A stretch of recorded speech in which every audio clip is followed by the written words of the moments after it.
आगे डीसीपी के अंदर लेके आती है। हम इसको भी इसका डेमो देख लेते हैं, ठीक है। तो डेटा ट्रांसफर जॉब चली, उस डेटा ट्रांसफर जॉब में हमने ये देखिए यहाँ पे आके मेरे ये लैंडिंग जोन है, ठीक है। यहाँ पे मेरे पास फाइल्स सिंक कर दी, ठीक है।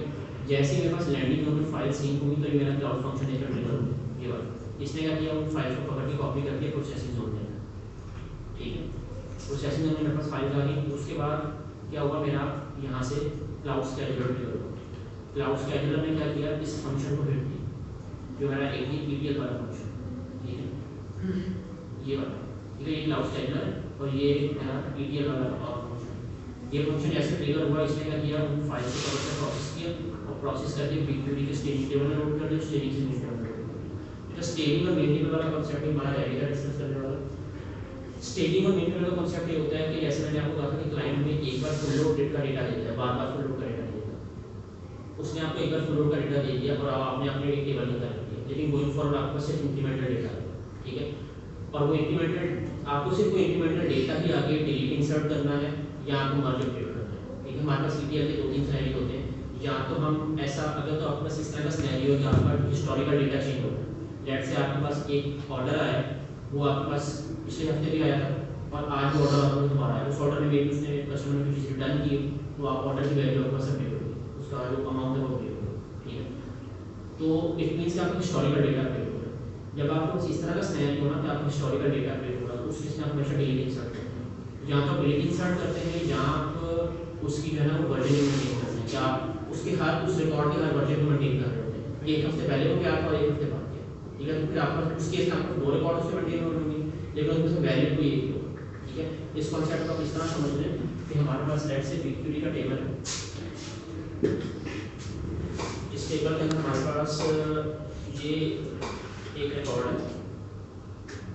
एक, और इस रिकॉर्ड की हमारे पास 2 कॉपी है, A1 A2।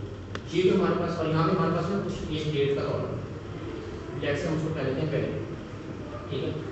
अब हमारे पास ये जो A1 की जो हमारे पास पहला ऑर्डर था, हमारे पास लास्ट वीक आया, ठीक है। और उस वक्त इसकी कोई ना कोई वैल्यूज होगी, ठीक है।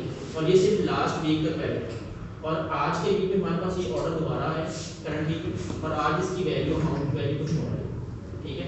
अब जो ये मेरे पास ये वाला चीज़ है ना, ये मेरे पास इनवैलिड हो गई, ये वाला रिकॉर्ड मेरे पास वैलिड हो गया, पर स्टिल मैं अपने एनालिसिस पर्पस के लिए इसको अपने डेटाबेस में रखना चाहता हूँ, तो मैं इसको रखूँगा।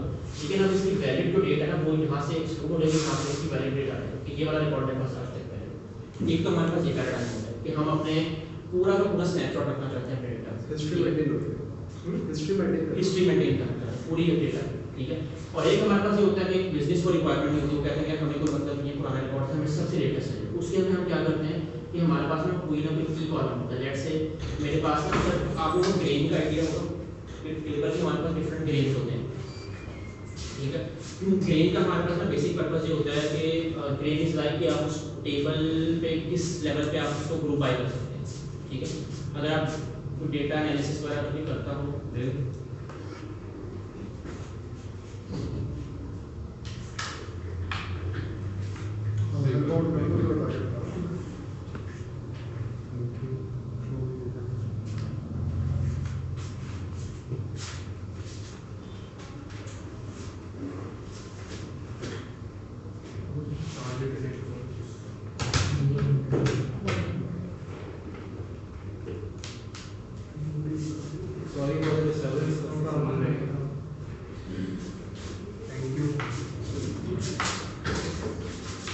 हमारे पास जो ग्रेन का कॉन्सेप्ट होता है ना, वो हमारे पास ये होता है कि अगर आप सिंपली कभी कोई एक क्वेरी रन करते हैं, मतलब ग्रेन इज लाइक कि आपके पास डुप्लीकेट किस लेवल पे आ रहे हैं, ठीक है। आपके पास एक कोई की कॉलम होता है, जैसे आप डेटाबेस में वो करते हैं ना, प्राइमरी भी करते हैं, रिलेशन डाटा ये हमारी प्राइमरी की है, इस पे हमें डुप्लीकेट्स नहीं मिलते।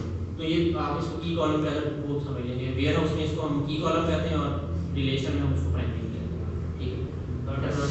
टेक्नोलॉजी का डिफरेंस। तो अगर तो एक हमारे पास ये है कि हम पूरा का पूरा जो है उसका स्नैपशॉट मेंटेन करते हैं, पूरी की पूरी हिस्ट्री का मेंटेन करते हैं, ठीक है। एक हमारे पास पैराडाइम ये होता है कि हमें पुराने रिकॉर्ड की जरूरत नहीं है, हम जो सबसे लेटेस्ट बना चाहिए उसको रखना चाहते हैं। तो हम क्या करते हैं, on the basis of primary उसको डिलीट इंसर्ट करवा देते हैं, ठीक है। एक कॉन्सेप्ट ये होता है। तीसरा फिर ये होता है कि यार हम जो है ना डिलीट इंसर्ट भी नहीं करना चाहते और हम जो है ना ही स्नैपशॉट मेंटेन करना चाहते, हम मर्ज अपडेट करना चाहते हैं, और हमें पता होता है कि सिर्फ 2-3 कॉलम की वैल्यूज अपडेट होंगी और हम तीनों 2-3 को मर्ज अपडेट करते हैं, और वो मर्ज अपडेट हमेशा प्राइमरी की जो कि हमारे नॉर्मल लैंग्वेज के ऊपर है। ठीक है, तो ये 3 हमारे पास पैराडाइम है।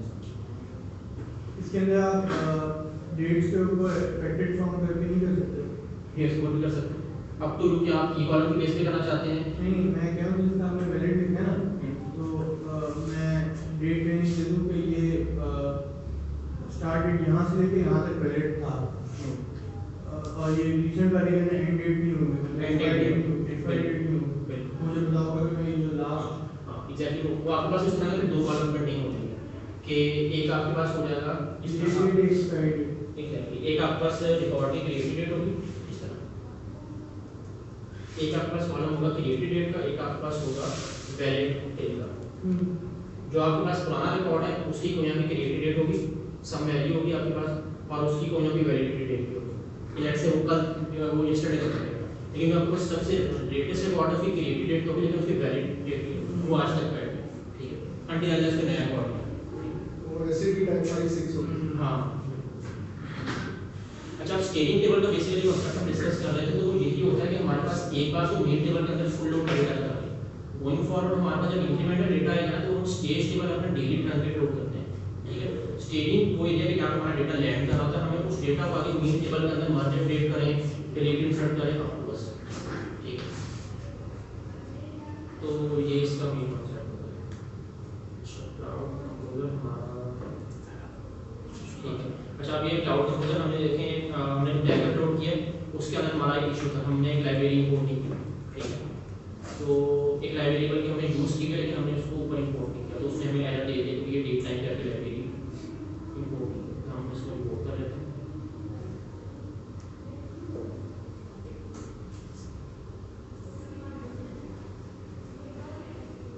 और इसके बाद हम इस फाइल को दोबारा अपलोड करेंगे। अब चूँकि आप लोग अब ये आपकी फाइल पहले की पड़ी हुई है, तो ये आपसे पूछेगा कि आप इसको ओवरराइट करवाना चाहते हैं, तो हम इसको ओवरराइट करते हैं इसको। और ओवरराइट करके हम इसको एक दो बार रिफ्रेश करेंगे, और जब हम दोबारा खोलेंगे इसको तो हमारा एरर हो जाएगी।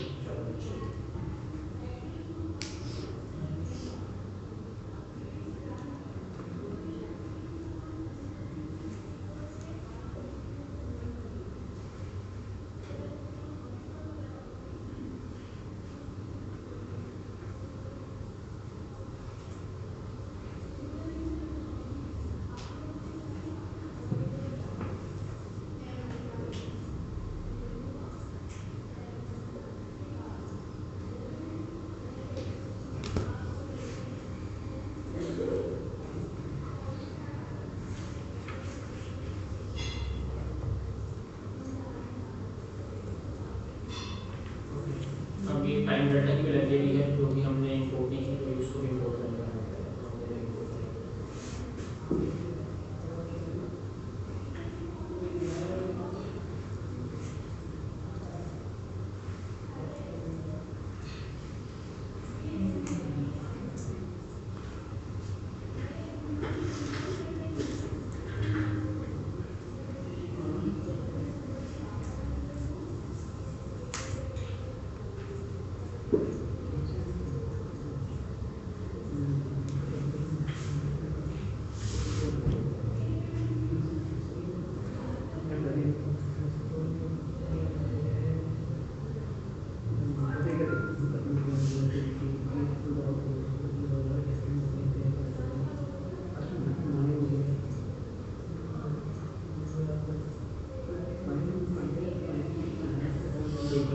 स्टिल उसने कहा कि आपने पाइथन ऑपरेटर भी नहीं किया, तो पाइथन ऑपरेटर भी दोबारा से इंपोर्ट करेंगे।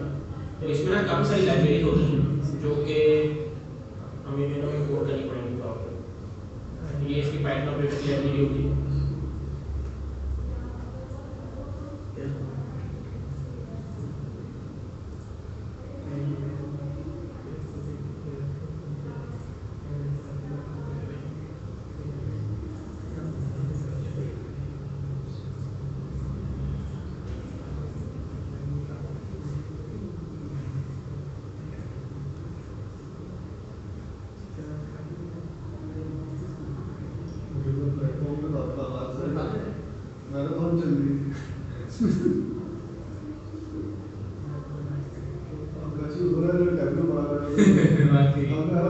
क्या कर -1.5x पे प्रो लेवल वही टाइप की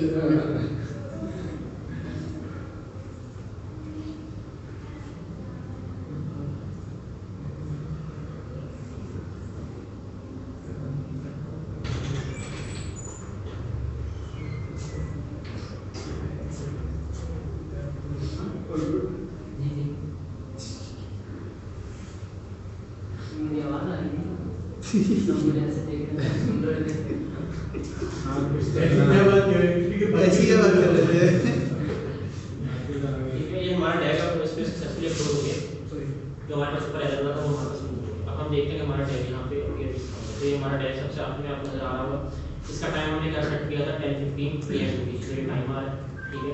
इसी तरह अच्छा इसमें ना ये कुछ कलर स्कीम भी होती है इन लोगों की कि ये अगर आपका टैग है वो स्केड्यूल्ड है तो उसका कलर ये होगा, स्किप में ये होगा, अगर फेल हुआ तो रेड हो जाएगा, अगर रनिंग स्टेट में है तो ये लाइट ग्रीन होगा और सक्सेस है तो ये और अगर इनक्यू है तो ये ग्रीन होगा। अब हम आ जाते हैं इसकी ग्राफिकल, तो आप देखेंगे हमारा ये टेस्ट फंक्शन यहाँ पे जो हमने यहाँ पे नीचे क्रिएट किया था वो आ रहा है, ठीक है। तो अब इसमें आपके स्टेप्स क्या होंगे? सबसे पहले तो आप टॉप पे लाइक आप क्रिएट करें तो उसके जनरेटिक स्टेप्स हैं। सबसे टॉप पे आपने कुछ लाइब्रेरीज इंपोर्ट करनी, ठीक है। उसके बाद और ये लाइब्रेरीज हमेशा सेम ही रहेंगी। अगर आपके नीचे जिस हिसाब से अपना कोड लिख रहे हैं मे बी उसकी लाइब्रेरी से डिफरेंट रिक्वायरमेंट तो आपको अकॉर्डिंगली इंपोर्ट करनी पड़ेगी, सही है। उसके बाद आप यहाँ पर अपना पाइथन का फंक्शन डिफाइन करेंगे जो भी आप जिसके अंदर आपकी बेसिस लॉजिक होगी। उसके बाद आप यहाँ पे ये सेंटेक्स है इसका आप यहाँ पे इसको लिखेंगे। इस तरह पे आप अपना यहाँ पे वाला नाम लिखेंगे तो आपके एज फ्लो में अवेयर होगा, ठीक है। यहाँ पे आप अपने स्केड्यूल इंटरवल बताएंगे, उसको टैग का टाइम आउट बताएंगे कितना होना चाहिए, मैक्सिमम रन कितने होने चाहिए, और यहाँ पे आप उसका फिर एक ऑपरेटर बनाएंगे। ऑपरेटर में फिर आप क्या करेंगे? Operator is like a task. आप उसको एक टास्क आईडी दे देंगे। एक टास्क आईडी कोई भी हो सकती है, बस बेस्ट इसमें बेस्ट प्रैक्टिस ये होती है कि आप सेम नाम दें, ठीक है, ताकि आपको नाम में ज़्यादा इशू हो। जो आपका फंक्शन का नाम है वही ऑपरेटर का नाम है, वही टास्क का नाम है, और उसके अंदर पाइथन कॉलेबल में जो फंक्शन आप कॉल करना चाहें उसका आप नाम बताएंगे। अब हम इसको ट्रिगर करते हैं। इसको ट्रिगर करने के लिए आप यहाँ से ट्रिगर करेंगे और यहाँ से आप इसको बटन प्रेस करेंगे तो यहाँ पर ट्रिगर हो जाएगा, ठीक है। अब यहाँ से आप इसको रिफ्रेश कर सकते हैं, ठीक है। ऑटोमेटिकली रिफ्रेश नहीं होगा, आप इसको रिफ्रेश करते हैं तो आपको इसकी रनिंग स्टेट के बारे में पता चलता है कि ये अभी इन क्यू है या रनिंग में है या सक्सेस हो गया।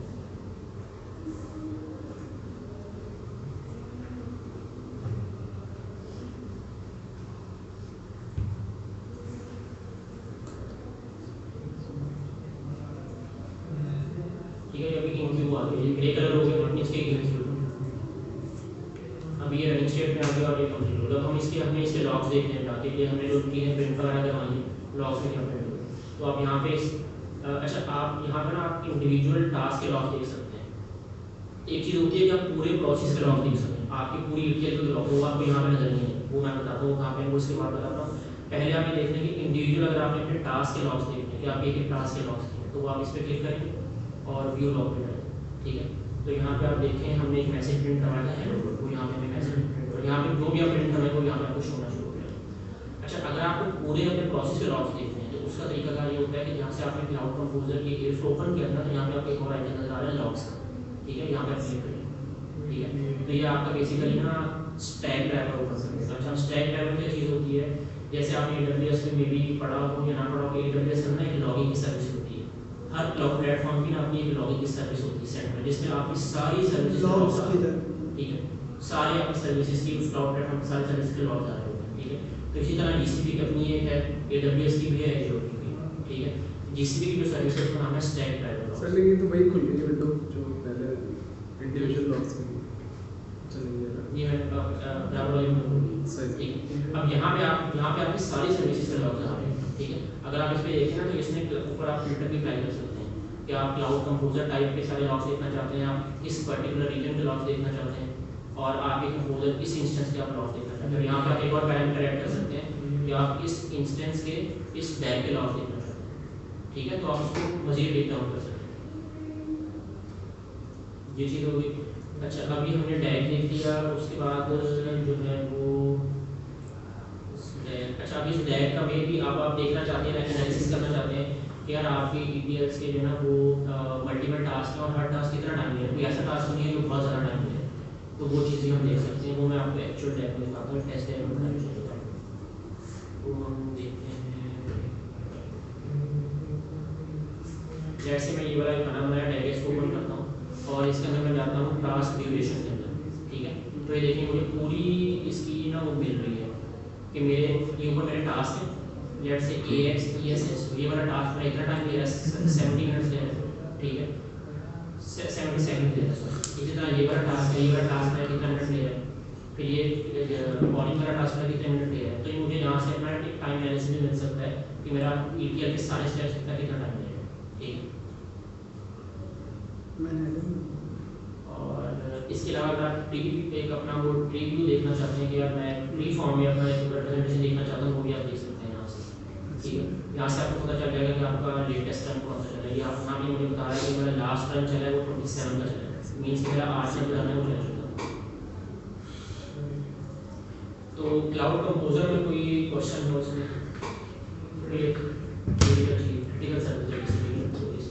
अच्छा, इसमें फिर एक चीज़ और मुझे याद आ गई, वो हम इसमें ये ना इसमें वेरिएबल्स भी डिफाइन कर सकते हैं, ठीक है। वेरिएबल हम इसमें डिफाइन करते हैं, थोड़ा हैंड्स ऑन करेंगे, थोड़ा अभी क्वेश्चंस भी लेंगे और हैंड्स ऑन से भी ज़्यादा। जैसे भी ये होता है कि अब लेट से मैं कोई मूवी रन करवाना चाहता हूँ, ठीक है। मैं चाहता हूँ कि मेरे पास एक तरीके से स्क्रिप्ट है जो मैं क्लाउड कंपोजर के थ्रू उसका एग्जीक्यूट करवाना चाहता हूँ। अब बजाय ऐसे कि मैं वो इतनी बड़ी सारी क्यूरी अपने कोड के अंदर ऐड करूँ, मैं ये भी कर सकता हूँ कि मैं उस क्यूरी को अपने क्लाउड कंपोजर के वेरिएबल में डालूँ। जैसे मेरी स्क्रीन पे वेरिएबल होगा, ये पूरी एक क्यूरी, ठीक है, जो मैंने मिनिफाई मतलब उसको मिनिमाइज करके सॉर्ट ऑफ एक होती है फॉर्मेटेड क्यूरी, एक होती है उसको आप मिनिफाई वन लाइन क्यूरी, हाँ वन लाइन क्यूरी, तो वन लाइन क्यूरी करके मैंने उसका वेरिएबल यहाँ पर डाला। अब इससे होगा कि मेरा कोड जो है ना वो क्लीन रहेगा। अब यही बड़ी सारी क्यूरी मैं अपने कोड में डालता और यही बड़ी सारी क्यूरी मैंने अपने वेरिएबल में डाली, तो दोनों में फर्क है। वेरिएबल मेरा कोड क्लीन रहेगा, मैं सिंपली उस वेरिएबल को रिट्रीव कर रहा हूँ और डायरेक्टली उस क्यूरी को डालने के लिए कर रहा हूँ, ठीक। अच्छा, अगर इसके लिए वर्जन कंट्रोल करनी हो, कोई भी पाइथन में कोड है कुछ भी हो, मुझे वर्जन कंट्रोल करनी हो तो नेटिव मतलब नेटिवली सपोर्ट है कि मैंने गिटहब में पुश किया, जेंकिंस पर से टेस्ट किया, टेस्ट और फिर डायरेक्ट Ruby.org पर कर दिया, इस तरह की सपोर्ट है। बट वो that is just CI/CD continuous integration का प्रोसेस रहेगा। उसके लिए आपको पूरी एक जैसे कह रहे हैं कि एक जावा का पूरा सेटअप होता है, वो आपको क्लाउड बिल्ड के नाम से सर्विस होगी, वो फिर आपको यूज करनी पड़ेगी। उसमें फिर ये होता है कि आपको मतलब एक सॉर्ट ऑफ वन टाइम उसकी वो है सेटअप है, तो आपको वन टाइम करना पड़ेगा, वो वन टाइम आप कर लेते हो, उसको फॉर आपका फ्लो हो जाएगा CI/CD। तो ये हमारे पास क्लाउड कंपोजर है। और अच्छा, अब हम आगे हैं डेटा ट्रांसफर कि हम हमारे पास एक AWS प्लेटफॉर्म के अंदर डेटा पड़ा हुआ है, हम उसको लेके आना है GCP में, ठीक है। उसके लिए हमारे पास होती है डेटा ट्रांसफर सर्विस, ठीक है। तो यहाँ पे हम एक डेटा ट्रांसफर सर्विस जो सेंटर बना के देख लेते हैं, ठीक है। मैंने यहाँ पे क्रिएट ट्रांसफर जॉब दिया। अब आप देखिए यहाँ पे मुझे बता रहा है कि मुझे AWS से डेटा पुश करना चाहता हूँ, मैं Azure से डेटा लाना चाहता हूँ, या मैं विद इन GCP जाना वो शिफ्ट करना चाहता हूँ। लेट्स से मैं लाना चाहता हूँ Amazon S3 बकेट, ठीक है। मैंने Amazon S3 बकेट चूज़ की, उसके बाद मैंने बकेट का नाम बताया, मुझे पता है कि मेरी यहाँ पे बकेट है उसका नाम है MFRM AWS। आपके बकेट यूज़ करेंगे तो आपको पता होगा कि आप S3 के अंदर जिस बकेट से आपने डेटा पिक करना बकेट का नाम है वो आपको फॉर्मेट है, ठीक है। उसके बाद आप यहाँ पे जो है इसकी एक्सेस कीज यूज़ करेंगे, ठीक है। एक्सेस की जो है ना वो इस एक्सेस की आप ये वाली आपको मिलेगी जो आपकी AWS की होगी वो आपको प्रोवाइड करेगी। बेसिकली AWS में इस तरह होता है कि हमारे पास जो है ना इस तरह GCP में हायरार्की होती है, इस तरह AWS में जो हायरार्की होती है, लेकिन उसमें ना डिफरेंट प्रीफिक्सेस पे डिफरेंट एक्सेस की होती है। लेट्स से आपके पास एक पूरा पाथ बना हुआ है, ये आपके पास एक फोल्डर है, इस फोल्डर के अंदर एक और फोल्डर है और उसके अंदर एक और फोल्डर है। तो ऐसा हो सकता है कि आप इस पर्टिकुलर पाथ तक एक एक्सेस की जनरेट करवा लें, मतलब आप एक एक्सेस की जनरेट करवाएं जिसको सिर्फ इस पाथ इस फोल्डर का एक्सेस हो, और एक आप एक्सेस की जनरेट करवाएं जिसको इस पूरे पे एक्सेस हो, इस पे भी हो और इस पे भी, ठीक है। तो हम इस तरह फोल्डर लेवल पे ना पासवर्ड और एक्सेस आईडी जो जनरेट करवा सकते हैं। तो बेसिकली यहाँ पे जो एक्सेस आईडी आपसे मांग रहा है एक्सेस आईडी एक्सेस वो ये वाला है, ठीक है। तो आप यहाँ पे वो डालेंगे और फिर आप यहाँ पे प्रीफिक्स में उसको बताएंगे कि आप AWS के कौन से फोल्डर से डेटा पिक करवाना चाहते हैं। लेट्स से मुझे पता है कि मेरा जो वहाँ पे हायरार्की बनी है वो ये वाली हायरार्की है, ठीक है। तो मैं यहाँ पे वो ऐड कर दूँगा कि MFRMBWSTG के नाम से बकेट है, उसके अंदर एक फोल्डर बना है डेटा लेक, उसके अंदर एक और फोल्डर है सर्विंग जोन, उसके अंदर एक और फोल्डर है फैक्सेल, और उसके अंदर मजीद एक फोल्डर है एक्सपोर्ट। वहाँ से इसने फाइल्स पिक करनी है, ठीक है। और यहाँ पे मैं एक्सेस कीज दे रहा हूँ, ये गूगल एक्सेस की होगी कि इनको इस पाथ पे पूरा राइट होगा फाइल्स पिक करना, ठीक है।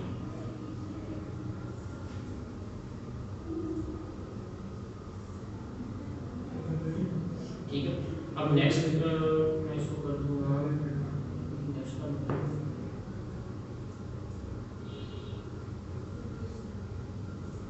ठीक है, नेक्स्ट स्टेप पे मैं इसको बताऊंगा कि भाई अच्छा मैंने इसको सोर्स की डिटेल्स तो बता दी कि आपको सोर्स से डेटा कहाँ से पिक करना है। अब मुझे इसको ये भी बताना है कि आपने डीसीबी में किस लोकेशन पे आके डेटा डंप करना है। तो मैं यहाँ से ब्राउज करूँगा, इसको बताऊंगा कि भाई आपने कौन से बकेट में डेटा डंप करना है। लेट्स से मैं इसको बोलता हूँ किसी भी टेस्ट बकेट में रखा है, फॉर नाउ MFRM टेस्ट में बोल रखा है, ठीक है। अब नेक्स्ट स्टेप में हम जाते हैं, यहाँ पे मैं इसको बताऊंगा कि भाई ट्रांसफर जॉब का डेटा ट्रांसफर का नाम क्या होगा, ठीक है। उसके बाद मैं यहाँ पे ऑप्शन सेलेक्ट करूँगा वेब गूगल ड्राइव। अच्छा, इसमें हमारे पास दो ऑप्शन होते हैं। ऐसा हमारे पास सिनेरियो हो सकता है कि आपके पास सोर्स में फाइल जनरेट हुई है और लेट से कल का दिन उनका प्रोसेसिंग नहीं चला और आपके पास सेम फाइल दोबारा सिंक हो, ठीक है। लेकिन आप चाहते हैं कि अगर सेम फाइल दोबारा सिंक हो तो आपका प्रोसेस डिले करना, क्योंकि आप तो ऑलरेडी उसको प्रोसेस कर चुके हैं। लेकिन आप चाहते हैं कि अगर सेम फाइल दोबारा मेरे पास आए तो मेरा प्रोसेस ना चले, ठीक है। तो यहाँ पे आप ये ऑप्शन सेलेक्ट कर सकते हैं कि अगर आपके पास उस नाम की फाइल ऑलरेडी पड़ी हुई है, ठीक है, सेम नाम की फाइल आपके पास पड़ी हुई है, तो वो आपका जो फाइल क्रिएशन का इवेंट है वो लॉन्च नहीं करेगा। लेकिन अगर आप करते हैं कि हमेशा इन एनी केस अगर फाइल सेम हो तब भी वो लॉन्च करे तो वो लॉन्च नहीं करेगा। तो यहाँ पे आप अपने यूज केस के हिसाब से ऑप्शन सेलेक्ट कर सकते हैं कि अगर डिफरेंट हो या ऑलवेज आप जो बनाएगा। और इसमें हमारे पास ये भी ऑप्शन होता है, अक्सर बात इसमें यूज केसेस भी होते हैं कि आप फाइलें सिंक करने के बाद सोर्स में से उनको डिलीट करवा, ठीक है। तो यहाँ से वो वाला ऑप्शन भी है कि आप सोर्स में से डिलीट करवाना चाहते हैं या आप नहीं करवाना चाहते हैं, ठीक है। तो ये डिपेंड करता है यूज केस। सोर्स अमेज़न से आ रही है और इसके पास राइट कैसे होंगे कि वहां से ये जो आप एक्सेस की यूज कर रहे हैं ना, इसके अंदर वो सारे राइट्स हैं, ठीक है। ये एक्सेस की बेसिकली आपको AWS की टीम से मिलेंगे जो डेटाबेस मैनेज कर रही है, ठीक है। तो अब आप इसको नेक्स्ट स्टेप करें और यहाँ पे इसको बेसिकली फ्रीक्वेंसी बताएंगे कि इसको डेली रन होना है, एवरी वीक होना है या फिर कस्टम फ्रीक्वेंसी आप रन करना चाहते हैं। लेट्स से आप कहते हैं कि आपको उसको एवरी डे करना है और स्टार्टिंग नाउ मतलब आप इसको फॉलो करना चाहते हैं स्टार्टिंग ऑन किसी स्केड्यूल। और यहाँ पर अपने इसको अपना वो बना देंगे, कोई भी वो आपका वो बनता है, जैसे हम 28 पर रन करना चाहते हैं 12 में, ठीक है। और आपने इसको क्रिएट कर दिया, ठीक है। अभी आपकी ट्रांसफर जॉब जब स्केड्यूल होगी, ठीक है, स्केड्यूल हो गई। स्केड्यूल का मतलब आपके पास क्या हुआ, आप उसको देख लेते हैं। आगे मुझे कॉन्फ़िगरेशन सेट की वो भी किस तरह यहाँ पे कॉन्फ़िगरेशन में आएंगे और यहाँ पे आप देखें हमने वो बकेट का नाम दिया था, वो बकेट का नाम आ रहा है, हमारी जो कीज है वो आ रही है, हमारा